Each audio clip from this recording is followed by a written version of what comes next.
How many of you know that we live in a selfie society? Right?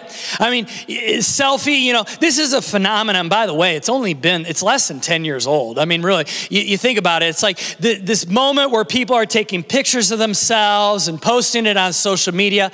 A few weeks ago, Jen and I and the family were on vacation, and I looked over my son's shoulder as we were actually, I think we were eating, and I looked over and I saw these two young adult girls, and one of them had a smartphone, and the other one was standing on a rock, and the girl with the phone is taking a picture of the one, that's standing on the rock. And this is not an over-exaggeration. I timed it. For 10 minutes, they took pictures. For 10 minutes. And what they would do is they would take a picture, they'd take a bunch of them, and then they look, wasn't good enough, so get back up on the rock. All right, boom, boom, boom, take some more, look, still not good enough. Get up. And I mean, it was funny. The girl on the rock, she's striking a pose. She's flipping her hair. She's doing this. I don't know what this is, women. Whenever you take pictures, I don't know what this is, all right? But anyway, she was doing this. I mean, there's all kinds of stuff happening. And I literally started giggling, laughing out loud, because have you ever watched somebody take a picture or a selfie? Taking a selfie doesn't look as strange to yourself as people watching you, right? Okay?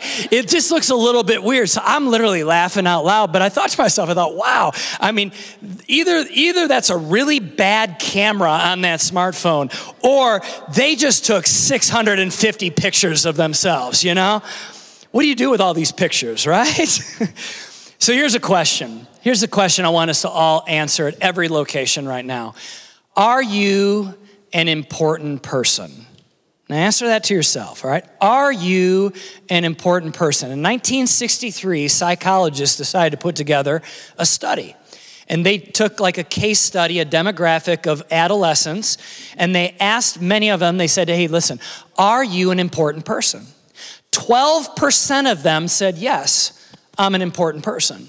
They did the exact same study over 30 years later. To a group of adolescents, different people obviously, but again, same age group. And in this controlled study group, they asked the question, are you an important person? And 80% of them said, yes, I'm an important person. So in over 30 years, the adolescents that answered 12% they are important, now adolescents were answering 80% of them were saying affirmatively, yes, I'm an important person. Now, when you hear that, that's not necessarily a bad thing, because you might say, well, that means that they have a good self-esteem, right? But here's the question. Is a selfie society building a strong self-esteem? Are those two things one, or do they impact each other in a positive way, or is it separate? Well, another study was done in the early 90s, and for those of you that remember world history, after World War II, Germany, once it surrendered, was divided in half, and it became East Germany and West Germany. All right, you remember this from your history class? And what happened is that those nations that were pro-democracy, they kind of took over the Western half of Germany. And so if you lived in West Germany, you were underneath a type of democracy. But if you lived in East Germany, that was given to the Soviet Union. And the Soviets then instilled a Soviet-style communism in East Germany. So you had one nation that now has been divided into two. One half of it is democracy. The other half is basically communism. And so they did a study after they unified, because in 1990, they signed kind of an agreement, and they brought the nation back together again. Well, psychologists studied this. They wanted to see the impact of culture upon personality. And here's a great study group. You have over 40 years of democracy and communism, and now they're all together, and they were going to study how has those two cultures impacted the personalities of the people living within those two areas. So you know what they found out? This is what they found out. In West Germany, again, that's the side that had democracy for over 40 years. In West Germany, the West Germans scored higher in narcissism than the East Germans. Narcissism. And then the East Germans scored higher in self-esteem than the West Germans. So, I mean, this was kind of a mind-boggling thing. You know what the study determined? It determined that narcissism and self-esteem are not the same thing. That an infatuation upon oneself doesn't necessarily mean you have a strong or a healthy self-esteem. You might say, what is narcissism? Well, let me read for you the definition of narcissism. It means this: having excess interest in oneself and one's physical appearance, possessing the psychology of extreme selfishness with a grandiose view of one's own talents and a craving for admiration as characterizing a personality type. So in other words, having a narcissistic or self-absorbed personality is not the same as having a healthy self-esteem. Self-esteem means basically that you have a positive self-evaluation, a positive identity. In other words, you know who you are. What am I saying here? What I'm saying here is this, and I'm going to go out on a limb and say this about our culture right now, that what we are calling self-esteem might just be narcissism. What we're saying is like being all like positive about ourselves somehow could be almost, if we don't watch out, an over infatuation with self.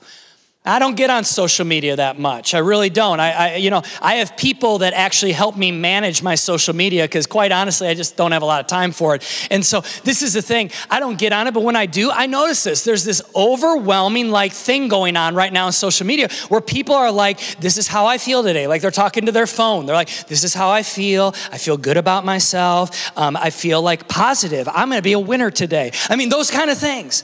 And I'm like, this is so kind of crazy. Now, we look at that as a positive, healthy self-esteem. Is it? Or is that a, hey, I'm paying a lot of attention to myself. I have an over infatuation with what I'm feeling all the time. I'm always monitoring my inner gauges of what I feel. Is that healthy? Because this is what I know our society is screaming at us. Our society is saying, look at me. Here I am. Notice me, right? And I want us to have a healthy self-esteem. But as a church, as individuals, I don't want us to be narcissistic.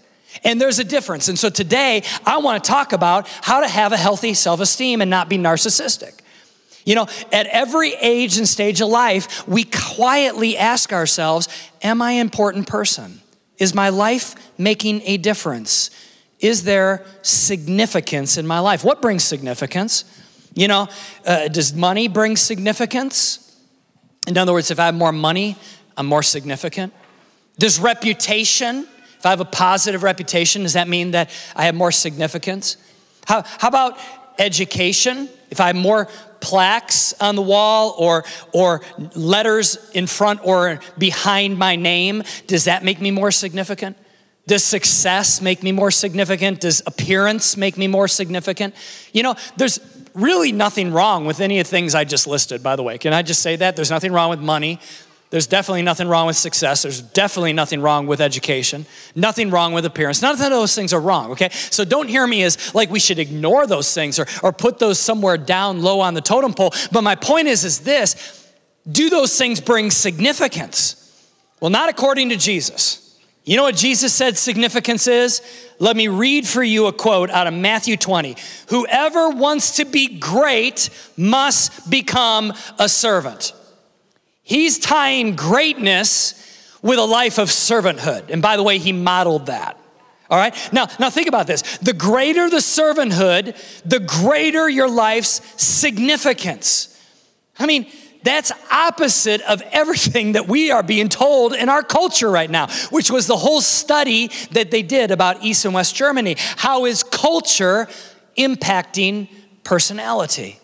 Well, what Jesus is saying is this: the culture that we live by is not the culture of this world. It's a heavenly culture. It is a kingdom that has Jesus as the King of Kings and the Lord of Lords. And what he says, we should listen. And if we listen to him and if we are a part of that culture, that kingdom, guess what? We will live a life of significance and have a healthy self-esteem.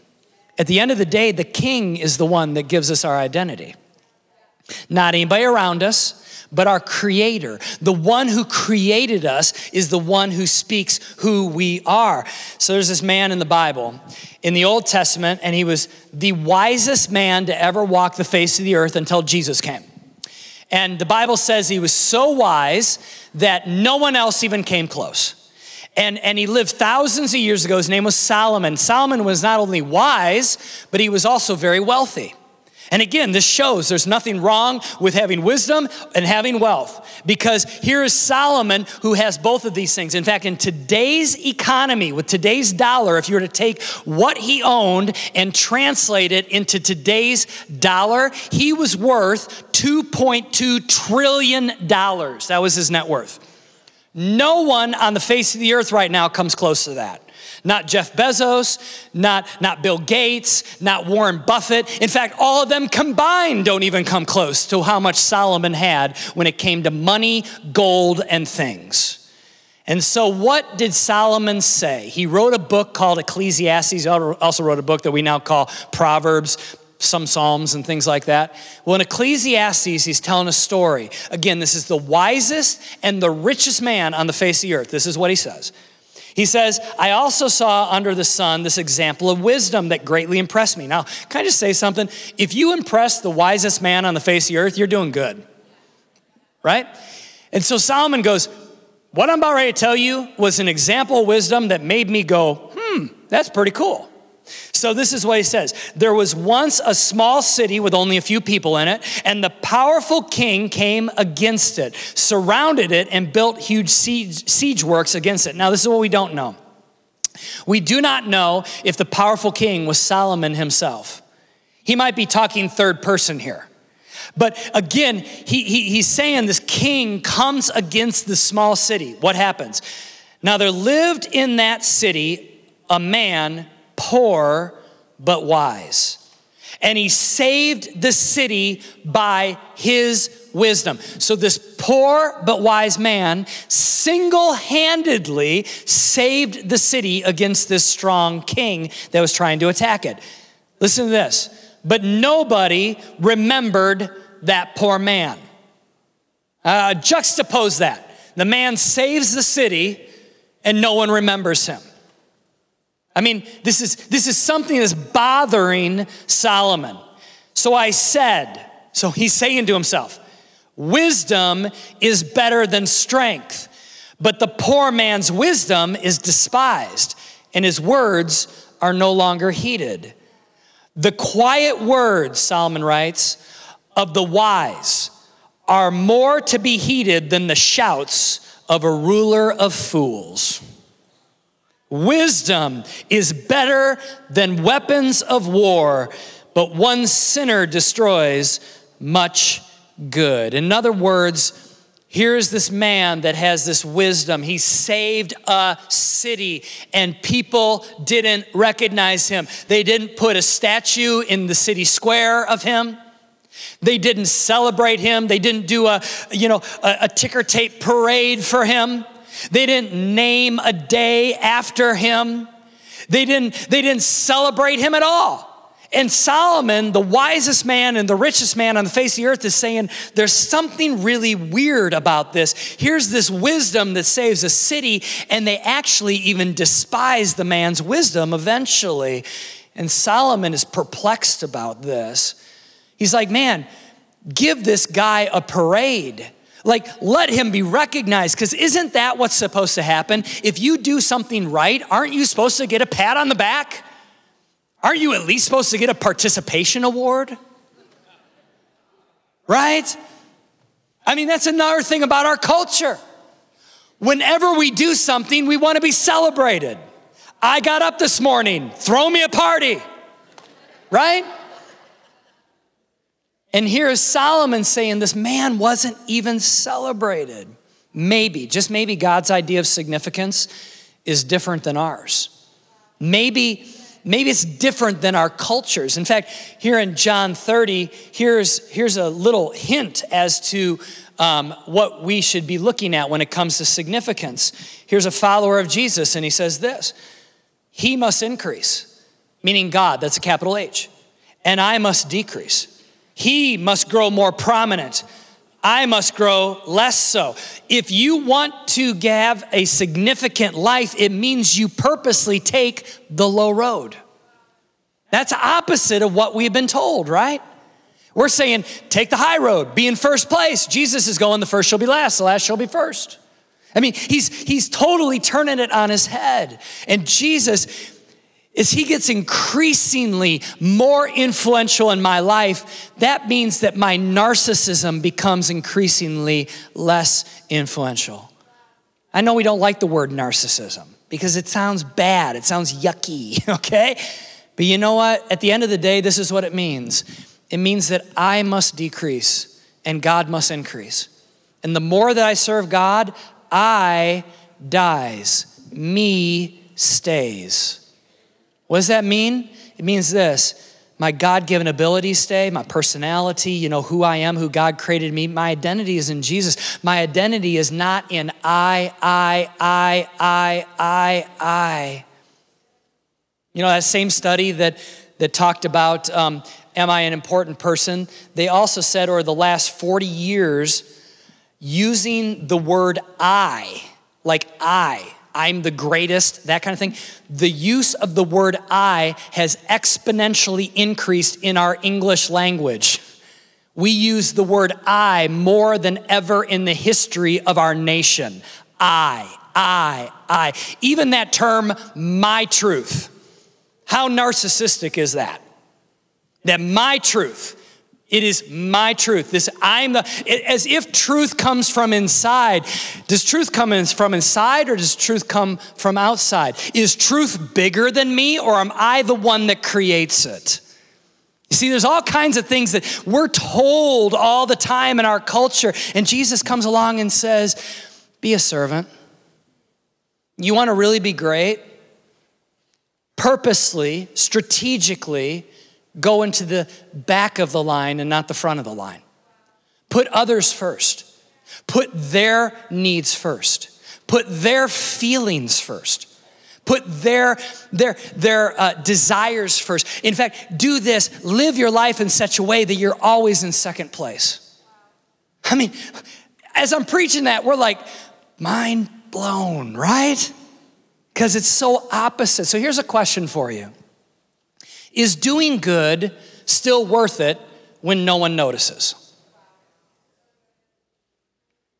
Or does somebody have to film us doing it or talk about it or pat us on the back or celebrate us or throw a party or show it on the Instagram story? I mean, is good still worth it even if no one notices?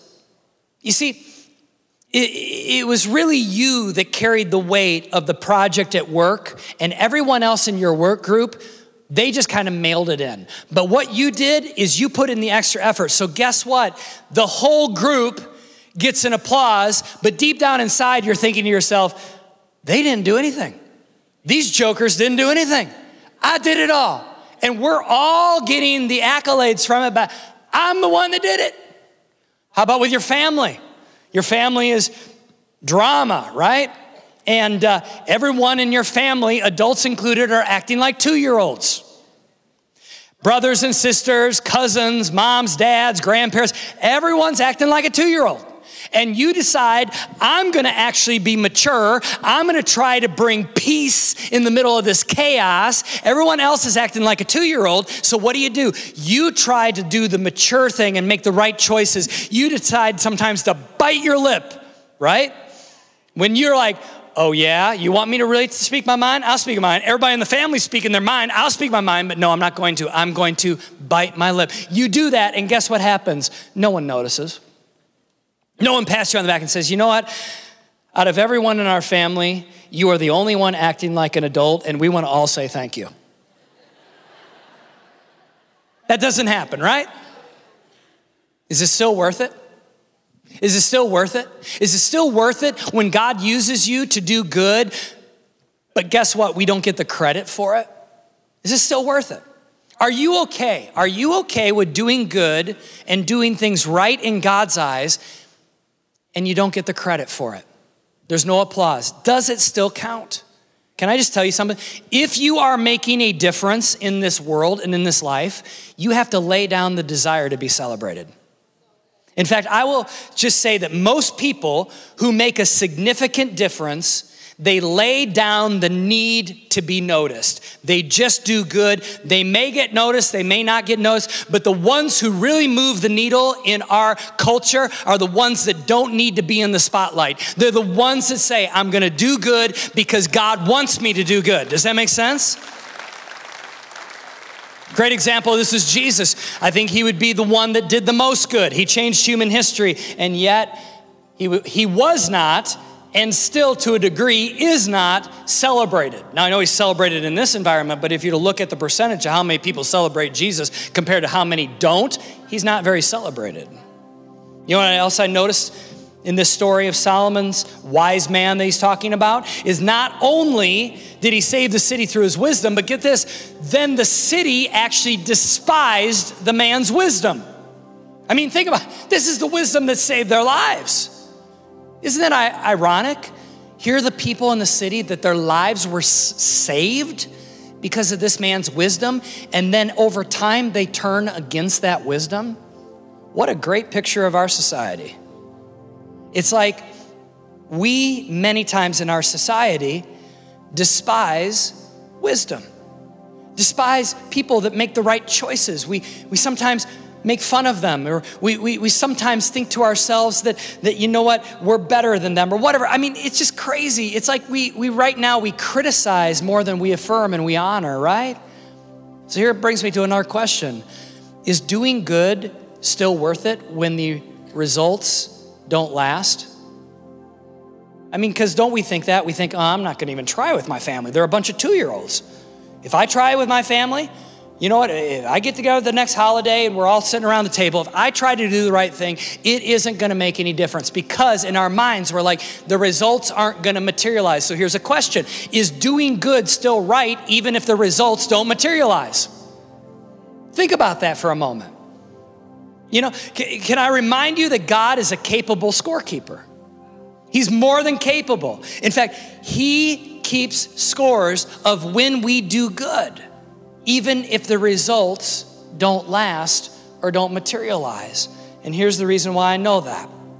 I know that because of what it says in Revelation chapter 22. God speaking, look, I'm coming soon, bringing my reward with me to repay all people according to their deeds. So guess what? God is keeping score. This is a good thing. Payday's coming someday. You keep on investing into right choices and it doesn't feel like it's cashing out for you. Payday is coming someday. In fact, turn the person next to you at all locations right now. Turn to them and say, payday is coming someday. It's a good thing. Jesus says, well done, my good and faithful servant, when we see him someday. Well done, my good and faithful servant. He isn't saying, well done, my popular and successful servant. He's not saying, well done, my liked and insta-famous servant. He's not saying, well done, my affirmed and accomplished servant. He's saying, well done, my good and faithful. What Jesus calls good is faithfulness. Faithfulness. What is good to Jesus is when we are faithful and we serve. When we're faithful, we serve. His definition of success is a little different than ours, right? So here's another question. Are you willing to be an invisible partner with God to do his work? An invisible partner. Think about that. You're like, God, I'm gonna partner with you to do good in this world. I'm gonna do good in my community, in my neighborhood. I'm gonna do good in my church. I'm gonna do good like in my family, in my school. I'm gonna do the right thing, but I may be invisible. And people may not notice. Even though my good choices will impact their life in a positive way, they may never celebrate, but I'm gonna do it anyway. A great example of that is for many, many years, for over 40 years, there's been a ministry here at this church that many times, quite honestly, doesn't get noticed, but it's such an important ministry. The ministry is Illuminators, and I already talked about them a little bit, but that's the ministry that ministers to our adults with special needs. And there's a lady who has been faithfully serving 40, 50, 60 of our adults with special needs now for decades. Her name is Yvonne Alexander. And yeah, you can give that a round of applause. You know how long she's been running Illuminators or serving in Illuminators?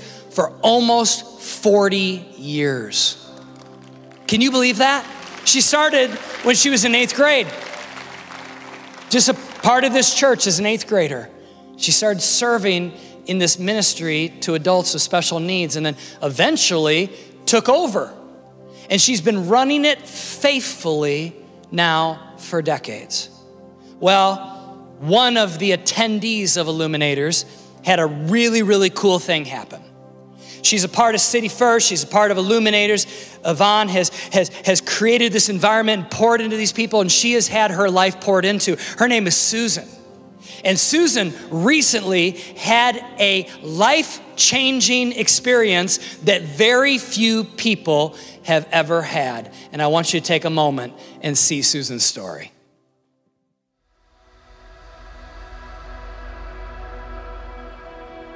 Local athletes competing in this month's Special Olympics World Games. Illinois will send several people to compete at this year's Special Olympics World Games, including an athlete from Rockford. Guilford grad Susan Coburn is also heading out to compete in 4 different track and field events. One state line athlete will be flying across the world to compete at the Special Olympics World Summer Games in Abu Dhabi this week. She's the only athlete from the state line who'll be participating in the games in Dubai.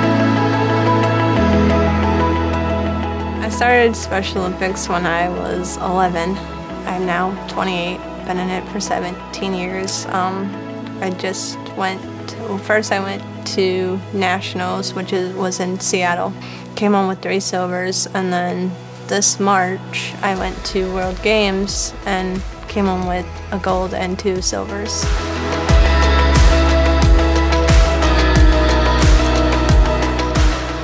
Special Olympics is a really cool thing, and it changes your life a lot. It teaches you to be healthy and stuff, and they don't call their disabled people disabled, they called us the determined. They said, meet the determined. Competing is really fun for me. Like, you get pushed from competition. Like when I went to state for my 1500, it was between me and this because there's like only me and 2 other girls, and the thing that pushed me was like the girl and I were both fighting for first and second, and as soon as that last lap came up, I was like, I turned that corner and I'm like, no, I'm taking back first. And I told her, you know, hey, you were a good competition, shook her hand and was talking with her because I knew she was upset that she didn't get gold, and I was like, you know, you can't always win gold, you know, I gotta let someone else do it. And that's what I tell myself every day is like, you know, you can't always come home with the gold. You got to be proud with what medal you come home with.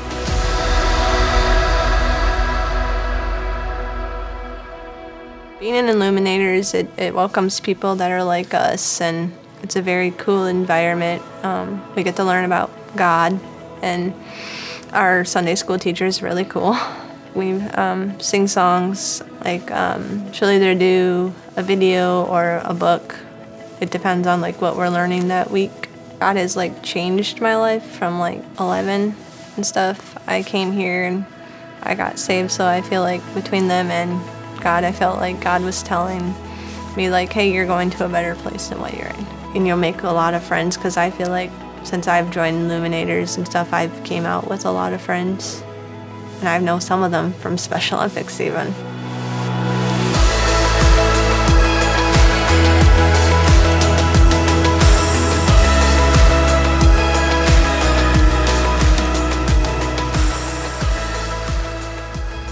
Oh, come on, that's amazing. Susan is here with us today. I want you to give a huge round of applause to our gold and silver medalists from the World Special Olympics. Come on, give it up.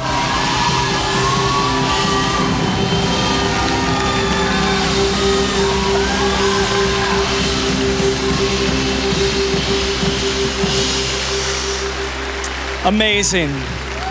Amazing. You may go ahead and have a seat briefly here.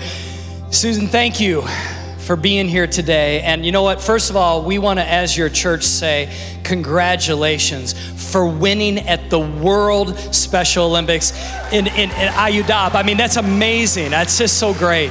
So good for you, good on you, as they would say, for doing that. But you know, did you have a good time at the World Special Olympics? Yes, I did. Yeah. Was it life-changing? Yeah. It was probably like an experience you've never have ever had before. You know, we just want to honor you for that. But you know what? We also want to say this. We love it that you go to our church and that you are a part of our Illuminators ministry. And that, you know, we just know that God's been working in your heart. In fact, what was great about it is in that video, you had talked about Jesus becoming your Lord and your Savior, the leader and the forgiver of your life. So how has Illuminators made a difference in your life? Are you happy to be a part of it? Yes, it's changed my life a lot. And you know what? Yvonne Alexander, who runs it, she's a pretty special lady, isn't she? Yes, she is. She is. Do you love her? Yes. Yes, we do too. Come on, let's give Susan a huge round of applause. Can we do that one more time?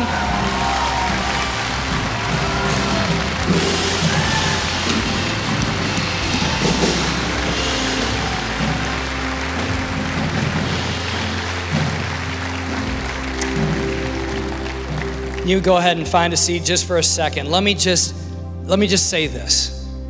Without sounding melodramatic, this is, I believe, an objective statement. Without an Yvonne, we would not have an Illuminators ministry. Without an Illuminators ministry, possibly a Susan wouldn't be a part of our amazing church and find Jesus as her leader and her forgiver. Just to see what God has done through Illuminators and through Yvonne Alexander is just mind-blowing. But can I just be honest for a moment? Until this service, until coming to church on Superhero Sunday, you may have never even heard the name Yvonne Alexander. You know why? She's an everyday hero. She faithfully serves. Jackie, who runs our Champions Club, faithfully serves. You know, the individuals that are a part of Champions Club down in Cape, you faithfully serve. You're a coach every Sunday. And you know what you're doing? You're making a huge difference. And that right there is just a simple anecdote of this story that the wisest and the richest man in the Old Testament was scratching his head, saying, here's an example of great leadership and wisdom. And yet, sometimes overlooked and not appreciated. This is what God wants us to do. He wants us to be everyday heroes at our schools, at our workplaces, in our neighborhoods, in our communities. Whether you find yourself right now in Roscoe, Rockton at our Hononegah location, Beloit, South Beloit, whether you're here at Spring Creek, at Rockford, Loves Park, McChesney Park, Belvedere, Rochelle, all the surrounding communities, whether you are at Cape right now and you are in Cape Coral or North Fort Myers or Fort Myers, and you say, you know what, I live in this place, I serve in this place, and yet you keep on doing the right things and you aren't getting the pats on the back. Can I tell you, God is keeping score. He's keeping score. And someday, payday is coming. In other words, guess what? Not only are you making a difference, but the real applause that matters is gonna happen, and that is the applause of heaven. And there's going to be a king that stands up and says, well done, my good and faithful servant. You made a difference in many people's lives. And now, come into your glory, come into your reward. So let's be everyday heroes.